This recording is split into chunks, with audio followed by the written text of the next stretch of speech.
Hello to everyone listening to this. I am Daniel Radford, author, podcast host, and today pretending to be a journalist. And I'm joined by Kris Maric. Hello, Hi, how you going?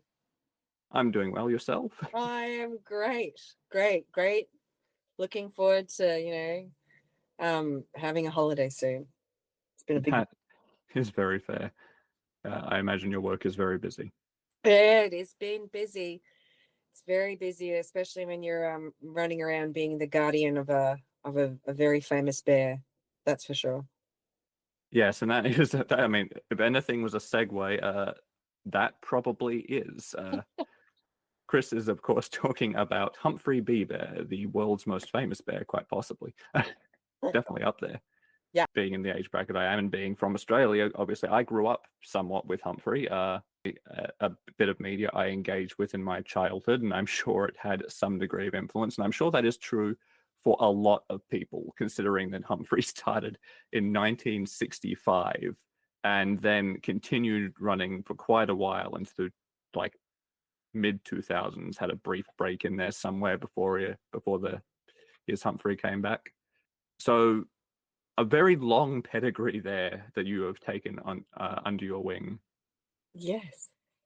But what exactly is it you do for the Humphrey brand? I've got here that you're a creative producer. I don't even know if that's the correct term. So I'd love to hear a bit more about what it is you actually do. No, that's definitely a correct title. So effectively myself and my business partner, so that's a gentleman by the name of Craig Kaczynski, and also another key partner to the brand, which is Paul Hilton. We kind of are producers. Uh, we call ourselves probably the guardians of the bear, but we ended up acquiring the brand a number of years ago. And yeah, we came from a producing background plus other interesting things and talents in our arsenal in terms of entertainment and education and working in media. And yeah, we had an opportunity to purchase the actual bear trademarks and intellectual property, plus a whole back catalogue of stuff and a lot of memorabilia and props and sets, and ended up bringing it up to the Gold Coast to kind of create a new sea change for the brand at our office at Village Roadshow Studios. So you said sea change, which isn't actually a term I'm familiar with. Could you elaborate that a little bit more? Yeah, sure. I just remember, I think there was like a series called Sea Change, actually, in Australia, that's quite famous. That starred, I think it was Sigrid Thornton, actually, but literally Humphrey had been birthed as an icon, and his forever home will always be in Adelaide. Um, as you pointed out, around 1965. In fact, next year he'll be 60 years old as brand, which is awesome. In May. Doesn't look a day over 50. Yeah, he doesn't. Doesn't look like a day over. I'm not sure, like 4. But yeah, we ended up purchasing it off people who had owned the brand in Adelaide, and because we were based in Queensland, we just decided to set up operations up here. Village Roadshow is based up in the Gold Coast as well in terms of their studios. They've been a wonderful company. Village Roadshow's president, Village Roadshow Studios president, Lynn Benzie, has always been an amazing support to local industry, and she made a very accessible, was it Humphrey headquarters at the studios for us to be at. So that's what I mean by sea change, is when you kind of like decide to migrate somewhere and live by the sea. So that's what Humphrey did. Mind you, there is a sea right next to Adelaide, but I guess the Gold Coast is notorious for its, famous for its beaches and, beach lifestyle. Yeah, that checks out.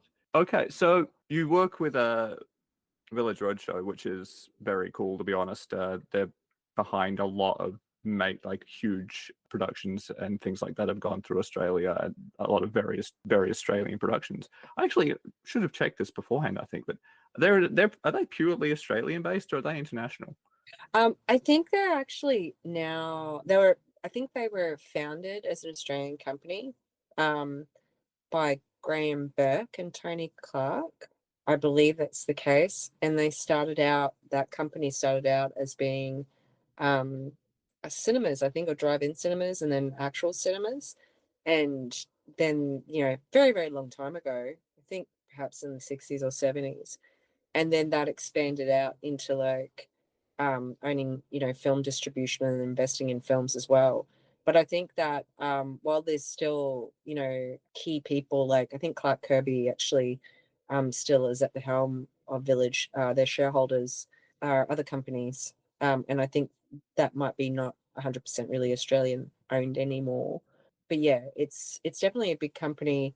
I grew up, working on the Village Roadshow a lot when I was like, geez, 21, 22. I started working on those studios, but I also worked in the theme park that was next door when I was like, I don't know, 17. So yeah, it's a pretty cool company, and I'm really grateful for them actually having existed in Queensland, because without them being there, there's so many cool job opportunities that never would have been present in the entertainment industry for local industry that's kind of international. So yeah, they're a very cool company in my esteem. Yeah, which I mean that is really interesting, and it's just that having them there has provided you with a lot of opportunities. Because I actually was wondering about the sort of process, the road that led you to being in the position you're currently in as the guardian of the bear, as you call it. Yeah. Well, you know what? I think that's a really interesting question, like, or an interesting point. I started working with arts entertainment thanks to having parents that are artists and entrepreneurs. So I wasn't born here. I was born in Croatia. I came here when I was like 2. My parents were quite young. They had left what was a socialist country. So being an entrepreneur doesn't kind of really align with like, the socialist approach. Um, but Australia at the time was really opening its arms to like, people building businesses and making something of themselves in this country. So they immigrated here. And then after a number of years, they established having a business where they started making creative products like giftware, pottery, pewter, started selling that all around Australia. And what was really interesting and I'm so grateful for, and it's formed a real like strength of, I don't know, belief in Australian capability in the creative industries in my heart, is that my parents used to um, design and manufacture and embrace like the things they loved about Australia and the products that they made, and you could feel that passion through their product, and I think that's what people bought, and they bought it in over 3,000 stores, and yeah, I was always like, wow, I had such a good example of what arts industry could look like that made put food on the table. Um, but in terms of my own personal interests in being an artist, I did love, artistic things, but I think I was more very performer oriented. I liked writing. I definitely liked performance. I was trained as a performer. Um, but yeah, I didn't really see many opportunities in the industry around us for that kind of stuff. And there wasn't really like, you grow up, you would ask someone, oh, what is it to be in the entertainment industry? And as far as I could see around me, that was like theme parks. You know what I mean? Like, I mean, you didn't really see films being made, and you didn't really see Australian things, being made. And if they were, you'd always imagine it was made somewhere like in Sydney or Melbourne.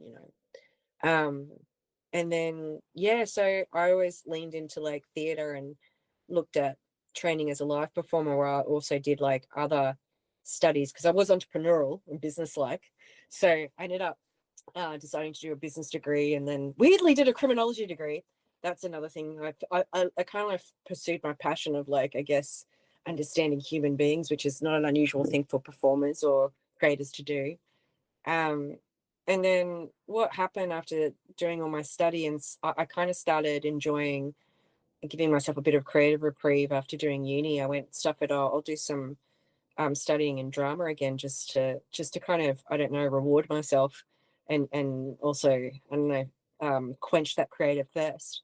And as a result, I started realizing, oh wow, there is an industry beyond theme parks and theatre. There are people shooting stuff. oh wow, hold on, people make films around here.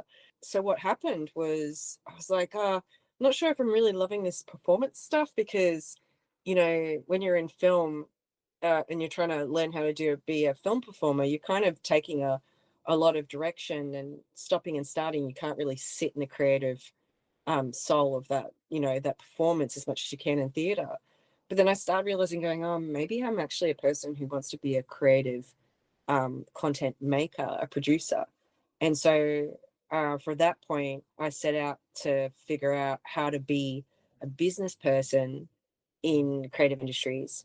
And so I kind of asked around. I spoke to AFTRS, I spoke to Screen Queensland at the time. That was my local agency. I kind of worked on a few short films. And then when I spoke to AFTRS, I was like, I really want to work on film stuff. How do I do that? And they said, oh, you go and talk to Screen Queensland. They have an internship program. They might be able to place you. And because I was, again, trained in arts business and working for the family business as well while studying, I was kind of like, oh, okay, I was pretty good maths and business management skills. When the opportunity came up for a placement for an accounts assistant, like I was very good with numbers. I'm like, oh, yeah, that'd be a good idea to do that. If I understand the numbers, I'll understand how to produce.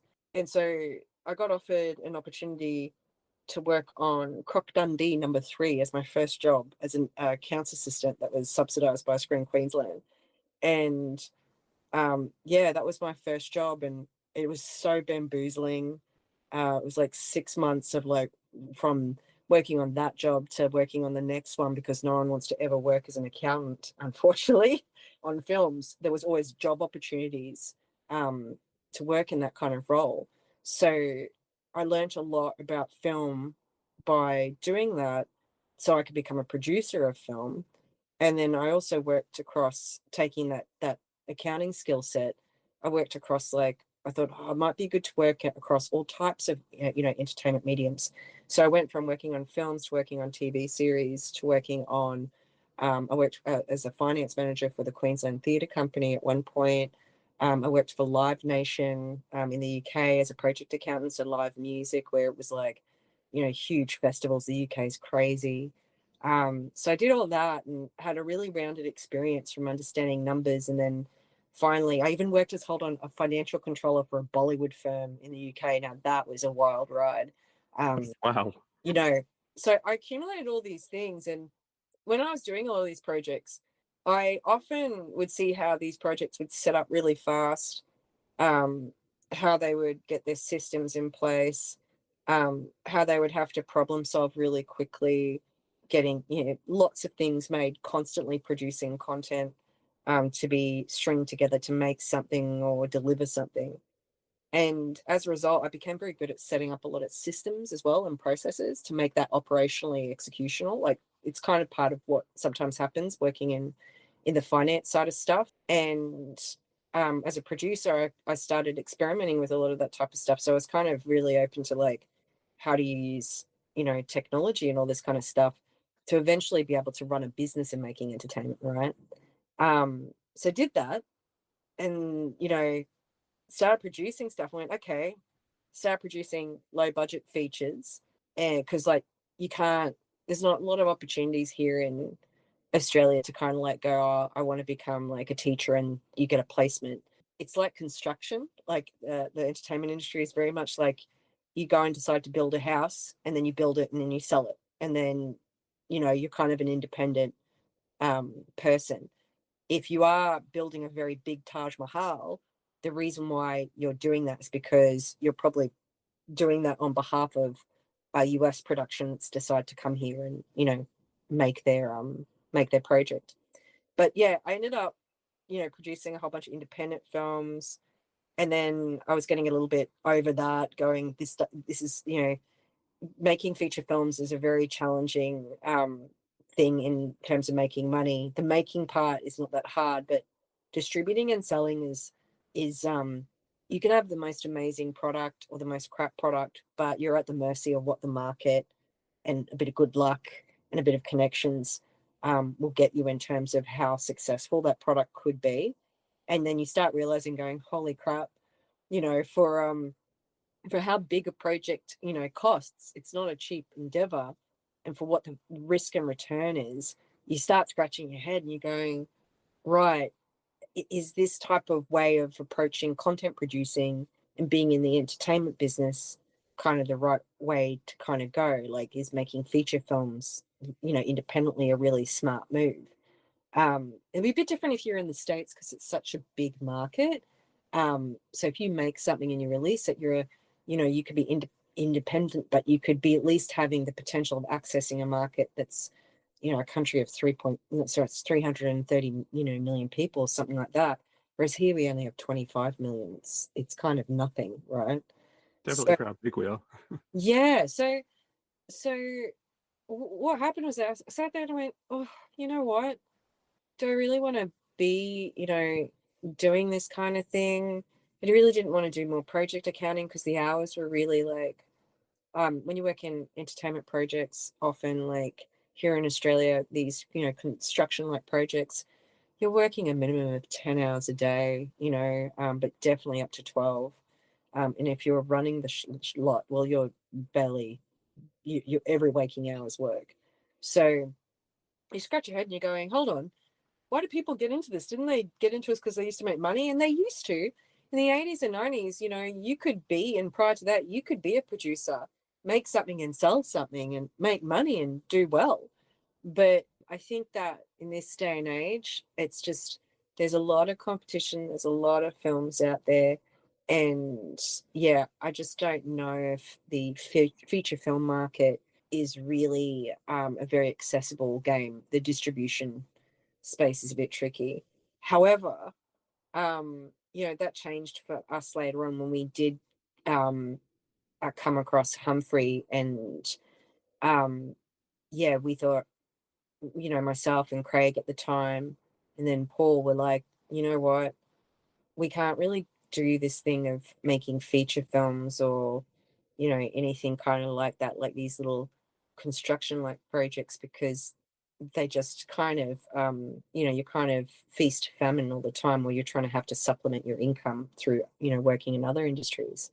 So what we started noticing though is that there was this whole thing of like the direct consumer market really growing, thanks to things like platforms like YouTube and then eventually TikTok, where people were consuming entertainment, not through just like a TV set or a cinema screen, or maybe just their computer, but their mobile phone.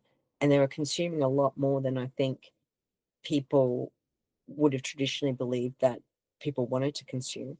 But what was really interesting to see was how certain types of companies, like toy companies, um, or kids brands, were actually already kind of taking this approach to market where they'd have a lot of digital content out there, and then they would create this brand kind of like experience, almost like an e-commerce model. They would like make a quite a more risk adjusted sustainable living of that. So when we came across Humphrey, we were like, oh, hold on, this may be that opportunity to be in a business that's like an actual ongoing concern as an entertainment opportunity. And it's amazing because it's Humphrey. Now, before we actually got Humphrey, we did decide to, do other work and stuff like that. So I took a bit of a hiatus, or just wasn't so pushing primarily entertainment. I started working in a passion area space of doing change management, working in the education sector. And that's because when I was at uni, I studied criminology along with my business degree, and eventually did a master's of accounting. But to ratify like kind of like my project accounting experience I ended up doing. But what had happened when I did a criminology degree, which was like a little bit of a passion degree while I was trying to finish off my business degree, because my business degree was just driving me bonkers, but I didn't want to not finish it. When I did the criminology degree, I was so fascinated with developmental psychology, which was at the time really focused on, how you can influence, kids are very influential in their first, 7 years of their life in terms of how their behavior can be modeled, and a variety of other things. And I remember I did one of my most favorite papers when I was doing that degree, where I unpacked the influence of the Power Rangers and TV on kids and how that modeled behavior. So I was kind of really Oh into wow, that. really speak to my childhood there. Oh yeah, totally. So I did that, and then left that aside. But I was always fascinated with developmental psychology, with teaching, with all that kind of stuff.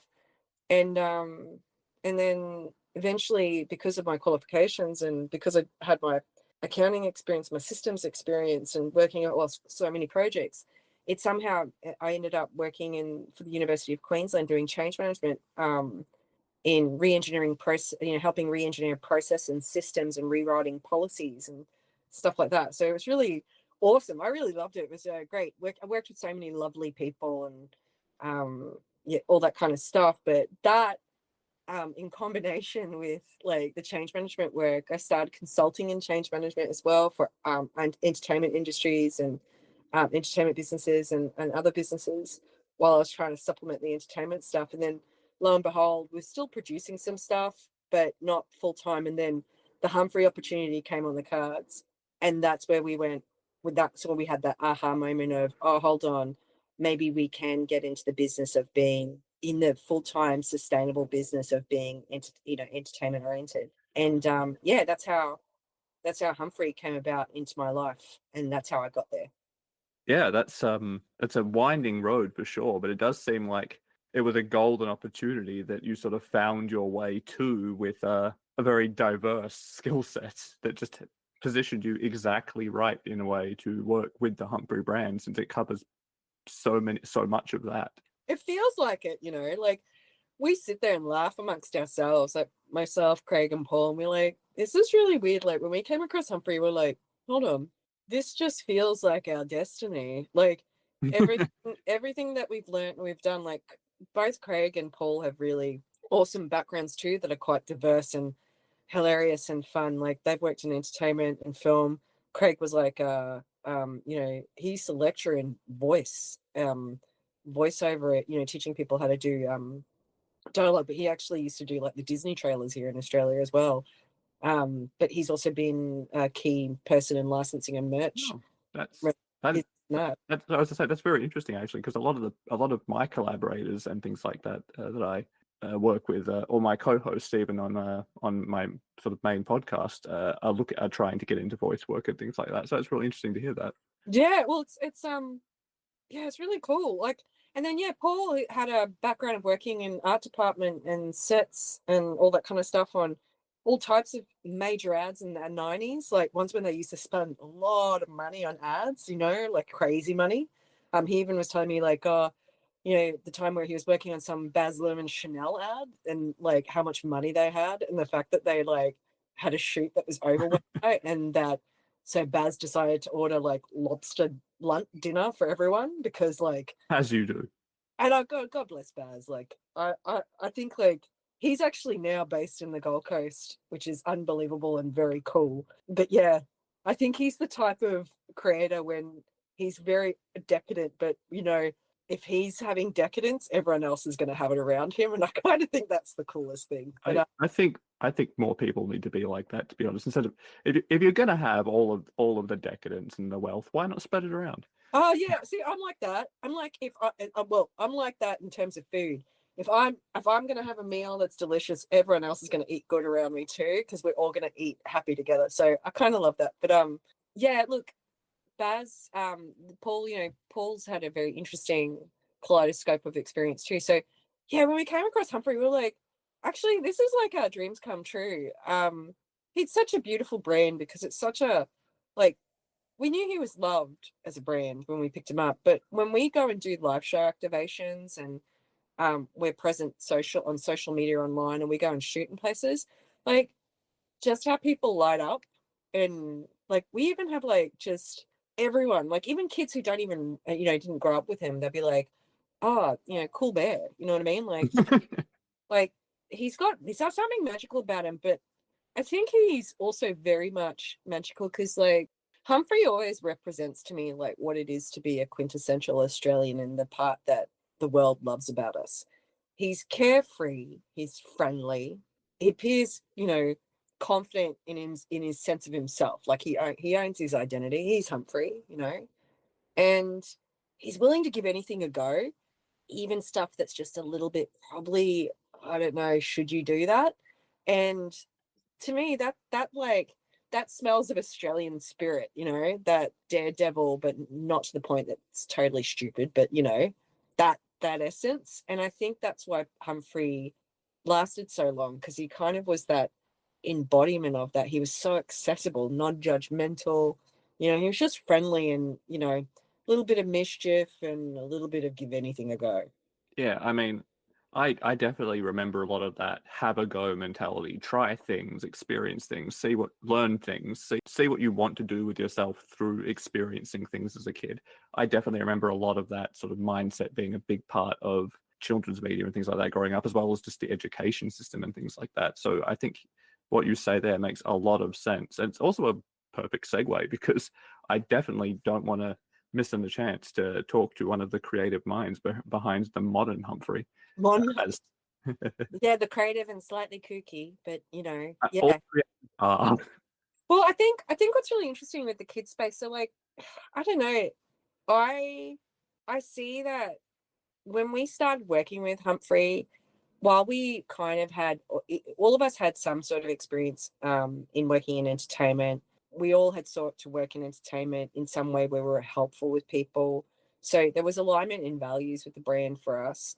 Um, I'd always aspired to work with children. I kind of had been helping people help themselves through change management. So that aligned with me. Craig had been working with the kids space as well already prior to.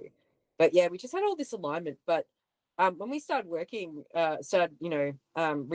the brand and cleaning it up and stuff, and started going to market with it, um, it was such a wonderful thing to meet the community of just children's creators and producers. They are like the nicest people. Like, I think working with kids stuff really taps into the part of your inner child, and that's the part that you want to share. Like, with whether it's where you're making that content or working with others, there's something to be said about how working on things that's very positively oriented, it kind of impacts the vibe in the room, right? So I really love, that part when we started redeveloping the brand. And while we were really interested in doing a lot of like, straight away kind of having this, what I call micro Disney approach of like getting out there and being very digital, we were kind of told, oh, no, no, no, you really should be getting the bear back on TV. And so we did what we were told before we decided to, pursue um, other revenues through like either books or online video or music and stuff. We focused our energies on building out a new Humphrey series, which was very well received. We spoke to a number of commercial offers on that. We actually had about four, but then we knocked them back, or we just couldn't be bothered with them, because it wasn't like those offers weren't good or fair as according to what the marketplace would give to anyone else. The problem was that the way in which the market was a bit like how the film market is. You were negotiating a deal that was actually not in your favor, and part of it's not necessarily the broadcaster's fault. It's just that a lot of kids programming, people can't advertise in it when it's on TV, so therefore the budgets of what's allocated to fund those programs is very restricted, and therefore you're trying to operate making something off very little money. And then what was starting to happen with a lot of these broadcasters or streamers is that if you were to do a deal with them, they would say, yeah, we'll give you a limited amount of budget, but we kind of want to know what you're doing with the brand, and we kind of want also a cut on your back end of other revenues that you make. And you're like, oh God, this is really super stressful. We're effectively not really running a business that we really have control over if we go down this straight to TV path. And it's not to say that we're not interested in being in TV. I just think that it's probably not a priority for most kids' brands to be on TV first right now, for the reasons being is that the statistic is 80% of kids' content in this country is watched on YouTube. So that means it's only 20% of the content that kids are watching is really on TV platforms. That's a really sobering. No, I'm not talking about just TV. I'm talking about streaming and TV. Yeah. Yeah, I'm actually not surprised to hear that because I mean YouTube you can find just about anything. It's a very diverse platform. It's a very free platform in a lot of ways. Not just in the sense that it's free to watch, but you have creators have a lot more control over what they're doing. There's not as many like big businesses behind things. So it sounds to me like you had the opportunity to move into that space instead of where you have not only a wider reach, but a lot more control over what you wanted to make. And that sounds, I mean, it sounds good to me. It's a lot Yeah. of why I choose to work independently. Well, it's also how the games, industry has worked as well. And people used to think not much of games, but I think what is awesome is that you get to find your audience and it's not restricted according to like gatekeepers necessarily. Like you're looking for to find your audience through a groundswell. And if you said, oh, hey, I want to go this YouTube first approach, 5 or 10 years ago, where you would have been laughed at. It would have been considered that's cheap. But what people don't realize is that freaking toy co companies have already been doing this for years. It's how they've been selling through making a mozza on toys. They literally, what they do is they made a lot of this free premium content deliberately to kind of roll out on platforms like, let's say, YouTube, and they might roll that out first there, and then they might sell it to the broadcasters. But they don't really care because they're not in the business of selling programs. They want to get as much eyeballs as wide as possible. So that inspires the sale of other things, primarily toys, but also other digital content and experiences like, books and all that kind of jazz.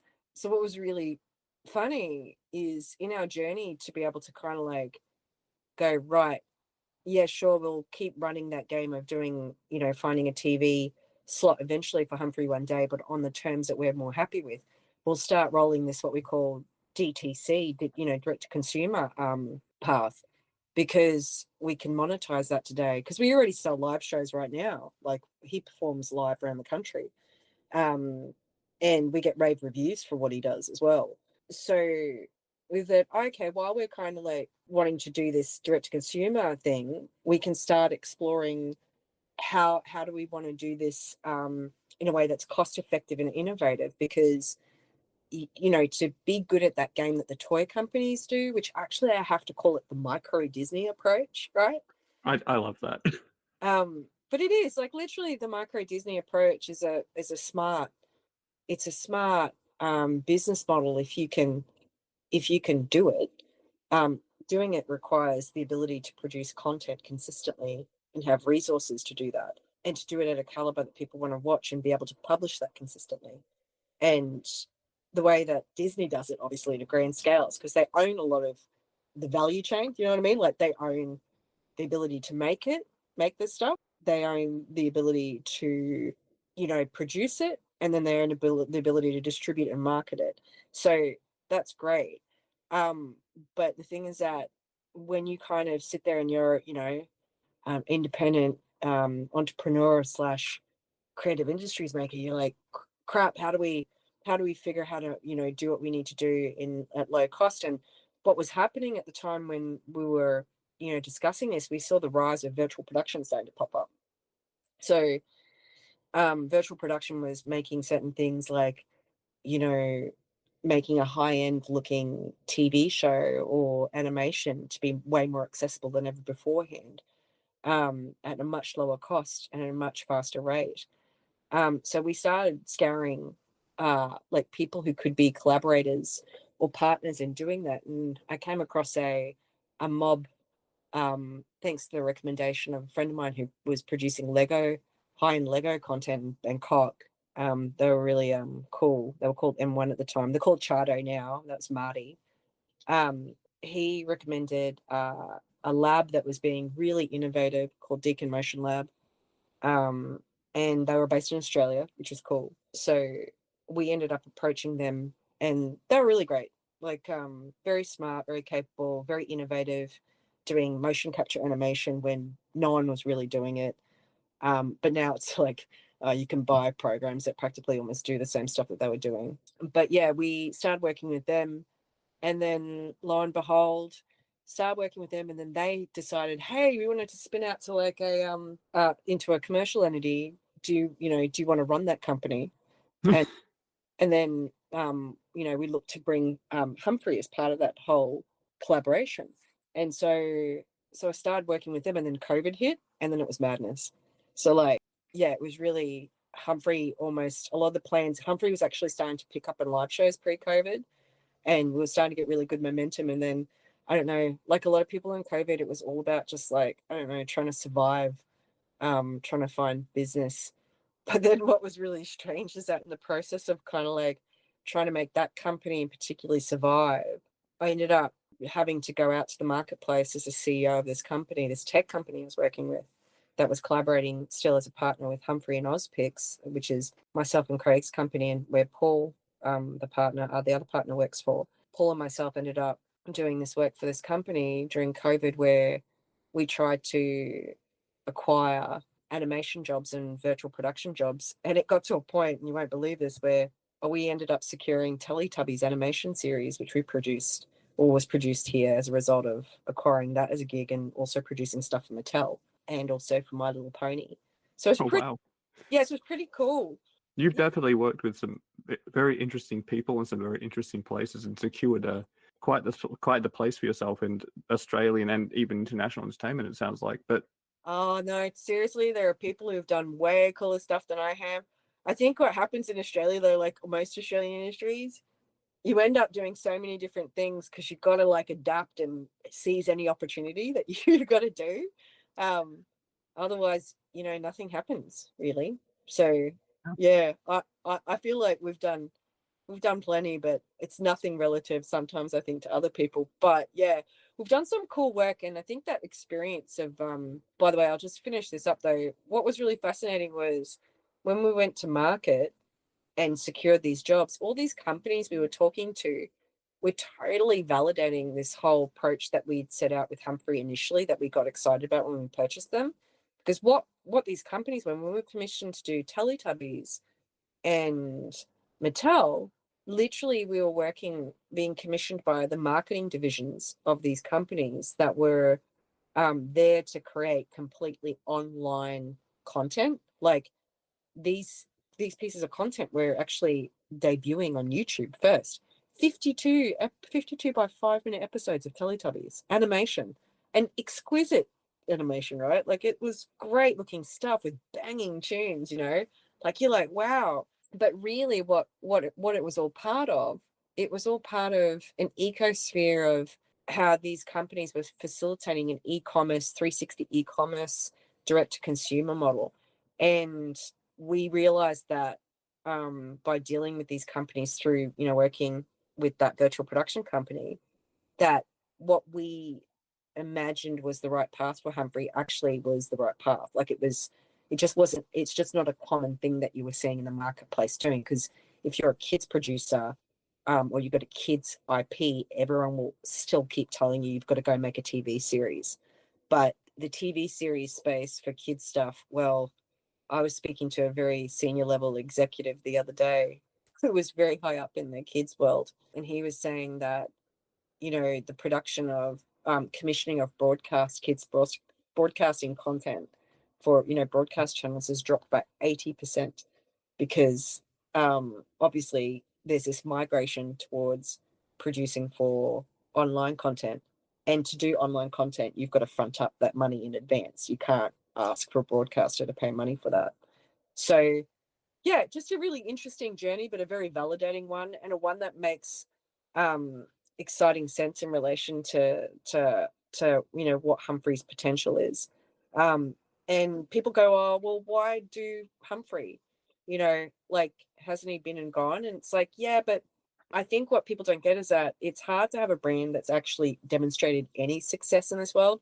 Humphrey was popular and on air consistently for almost 40 odd years, right? You can't force people to want something to be on air for 40 years. Like, there's no amount of wishing, right? You got your hands on an icon, and people should respect that.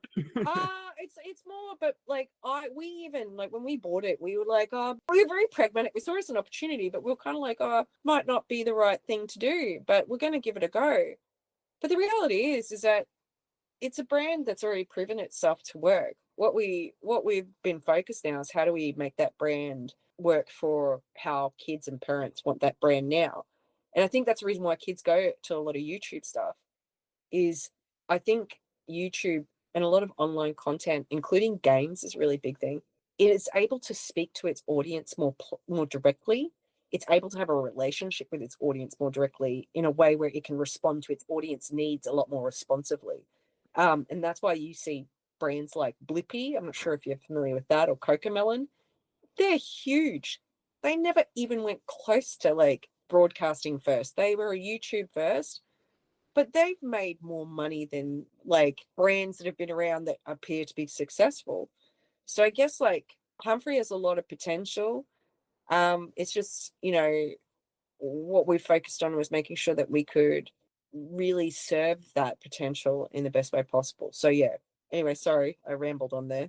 No, that's fine. I mean, what is the purpose of an interview other than giving someone a chance to ramble about something, really?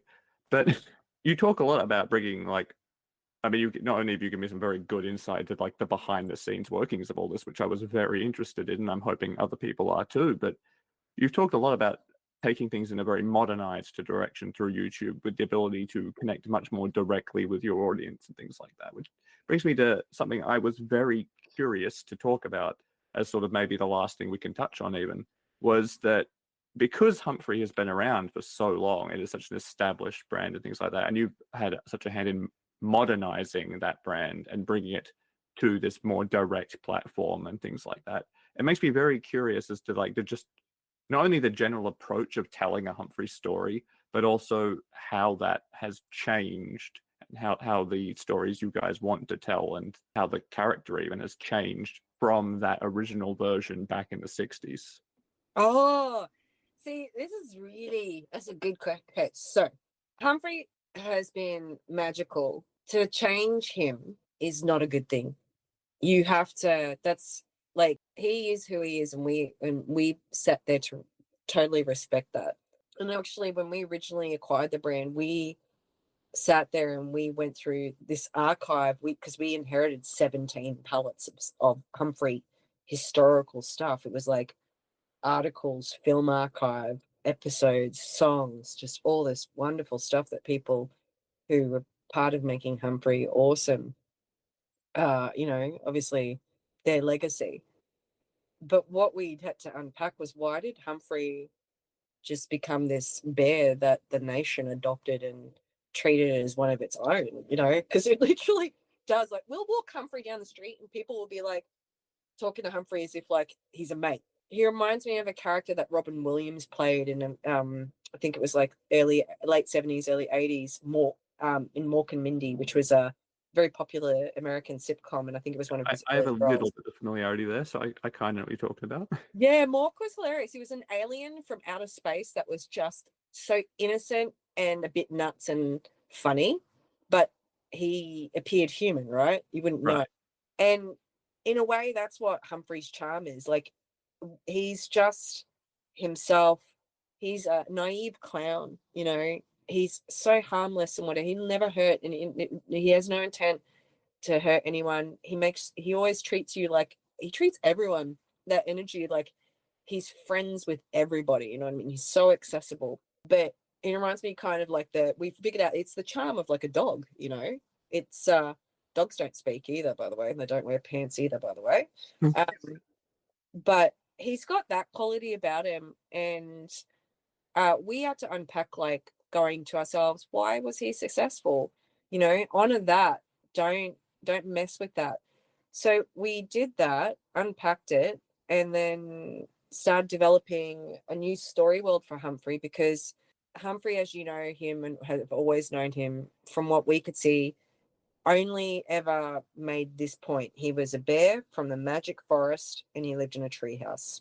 We've never met never been to the Magic Forest. We've never been outside really of his treehouse, kinda. I mean, some of the intros in like the 90s and 2000s kind of tried to show off a potential magic forest.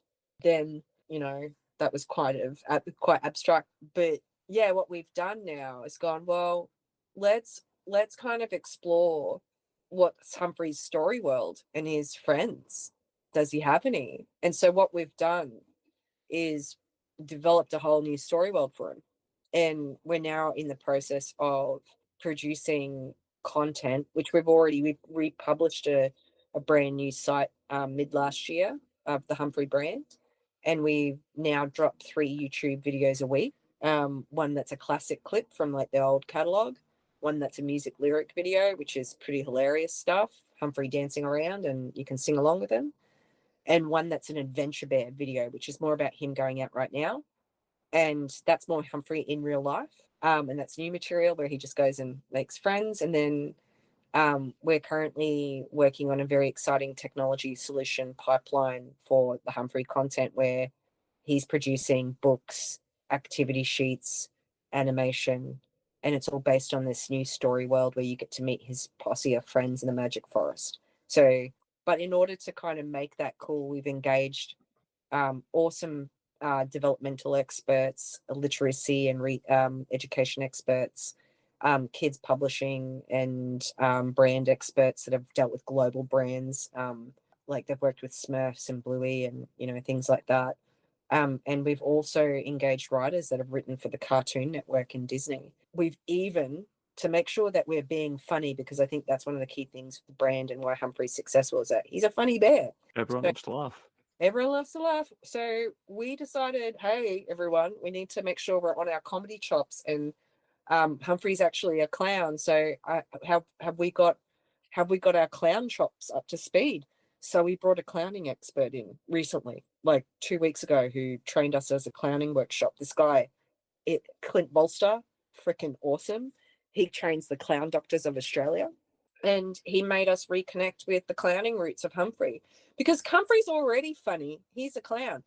What we needed to do was make sure we were good enough to be the guardians of that clowning, that funny, that comedy. So our team across our board, we trained up. We did a whole comedy clowning workshop. It was fantastic. So yeah, like in terms of honoring the brand, we're very much about honoring that brand. All we're interested in doing is extending the story universe of where he comes from, and that's what we've sought to have done. And we're doing that now and delivering products thanks to some awesome technology partners that we've got as well, and thanks to the experience that myself and my other team members have got. And we're building out a really exciting kind of like Humphrey solution that helps automate the content production, the publishing, the distribution, and the monetization of that. I like this idea of, you've already had the perfect core for the character, this funny, goofy, try everything, friendly guy. Those are important values that today even still. So I think that makes a lot of sense. But what you say about taking that core and honoring that idea, which is still so relevant now, but bringing it to a much more expanded world, if that doesn't mirror just the general growth of the world as it is, everyone sticking to their original core, but expanding and becoming much more connected. I mean, I don't know what does. It sounds like the perfect modernization to me. Yeah, I think so. I think that's what good brand modernization is good. Because, like, I don't know about you, because I'm like a couple of generations older than yourself, as we've kind of discussed age and stuff. And like, I've seen 3 reboots of Teenage Mutant Ninja Turtles. Like, I've worked for if not more, actually. If not more, I've worked with clients like, and pitched to clients that literally they were dealing with like freaking My Little Pony. How cool is that? Like, I just think it's really funny when people go, oh, why would you care about rebooting a brand? And it's like, do you know how hard it is to actually create a brand from scratch and find its audience? Yes. And you don't even know if that's going to be successful. So like, it's a godsend. I look at it, the fact that we came across Humphrey and had that delivered to us, and it being such a beautiful brand and such an accessible brand. It's so accessible that we have such a strong following from people who are along the entire spectrum, right? And yeah, he's always had that following. He always connects with everybody, and it's a real special thing that he's like able to do that. He's also different in that he's like more I don't know, he seems to be a persona that feels like he's your best friend, you know? So he's pretty cool, and I feel like what we're doing is pretty logical. And look, like I said beforehand, with these companies that we were consulting with that were making stuff digital first, the reality is Goldman Sachs earlier this year said the creator economy, which is the economy of brands who directly kind of e-commerce themselves in the way that we're kind of doing it. That's literally that's like the future, where a consumer is, you know, reaching to their brand as a direct experience. Now, I see, and it's not like a trend that comes out of nowhere. I think the reason that's happening is because people are wanting to connect with experiences and brands and stories that they feel are more authentically created to appeal to them and connect with them. And that's what the creator economy is about.